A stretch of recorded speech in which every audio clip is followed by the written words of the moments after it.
மேசராசிக்கு 12ஆம் இடத்துல இருந்த ராகு, இந்த 12ஆம் இடம் என்பது அயன சயன போகஸ்தானம். அந்த இதில் இருந்து நிறைய பேருக்கு இந்த தூக்கமின்மை, குடும்பத்தில் பிரச்சனை, இந்த மாதிரி விஷயங்கள்லாம் முடிவுக்கு வந்து லாபஸ்தானம் ஏறுகிறார். லாபம் என்பது 11ஆம் இடம். இந்த 11ஆம் இடத்துல இருக்கிற ராகு மாதிரி பெரிய நன்மைகளை செய்கிறது வேறு எந்த கிரகமே செய்ய முடியாது.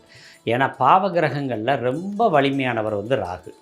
அதில் போகக்காரகன் அப்படின்னு சொல்லப்படுறது ராகுன்றதுனால 11ஆம் இடம் எதிர்பார்க்காத லாபங்கள், எதிர்பார்த்த லாபங்கள், மூத்த சகோதர சகோதரிகள்கிட்ட நடந்த சொத்து தகராறு பிரச்சனைகள், இது மூலியமாக பிரச்சனை சால்வ் ஆகி அதன் மூலியமாக நன்மைகள், இது எல்லாமே சிறப்பாக கிடைக்க இருக்குது. 11ஆம் இடம் என்பது ஆசைகளை பூர்த்தி செய்யும் இடம் அப்படின்னு சொல்கிறதுனால இத்தனை வருடங்களாக, கிட்டத்தட்ட ஒரு 18 வருடங்களாக நீங்கள் ஆசைப்பட்ட எல்லாமே இந்த வருஷம் கிடைக்க போகுது.